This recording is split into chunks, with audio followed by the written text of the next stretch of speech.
గుమగుమల వంటలే వంటలే తెరకొట్టే కారం రంగు రుచి ఆచి కారం పొడి. భారత్తో ఎప్పుడు యుద్ధం జరిగినా పాకిస్తాన్ ఓడిపోతుందని అమెరికా సిఐఏ మాజీ అధికారి జాన్ కిరియాకౌ కీలక వ్యాఖ్యలు చేశారు. భారత్-పాక్ యుద్ధం, వరల్డ్ ట్రేడ్ సెంటర్ పై ఉగ్రదాడి సూత్రధారి లాడెన్ను పట్టుకునేందుకు అమెరికా చేసిన ప్రయత్నాలు, యుఎస్ సైన్యంలో అల్-ఖైదా ఉగ్రవాదుల చొరబాట్ల గురించి కీలక విషయాలు వెల్లడించారు. భారతీయులను నిరంతరం రెచ్చగొట్టడం వల్ల పాక్కు ఎలాంటి లాభం లేదని వ్యాఖ్యానించారు.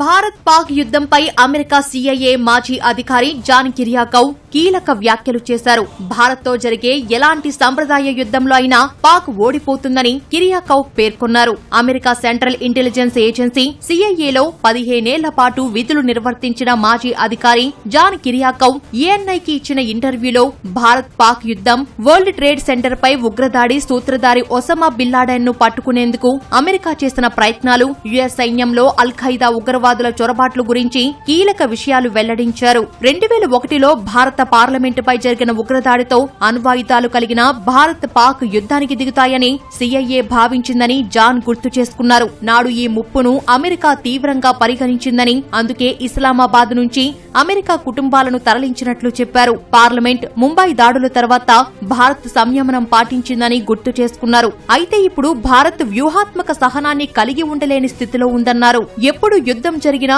భారత్ చేతిలో పాక్ ఓడిపోతుందని జాన్ వెల్లడించారు.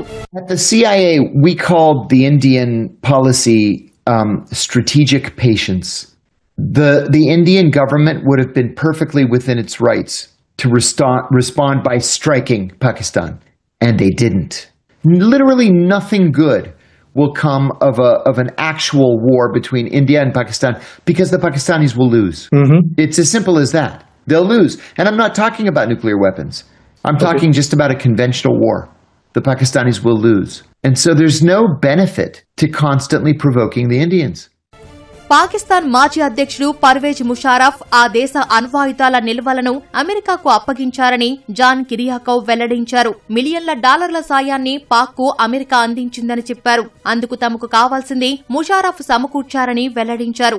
అప్పుడు పాక్ అణ్వాయుధాలను అమెరికా నియంత్రించిందని వెల్లడించారు. అయితే ముషారఫ్ తమతో డబుల్ గేమ్ ఆడారని వెల్లడించారు. ఒకవైపు ఉగ్రవాదంపై పోరాటానికి బహిరంగంగా అమెరికాకు మద్దతు ఇస్తూ, మరోవైపు భారత్కు వ్యతిరేకంగా ఉగ్రవాద కార్యకలాపాలు కొనసాగించేందుకు పాక్ సైన్యం తీవ్రవాదులకు రహస్యంగా అనుమతించారని అన్నారు.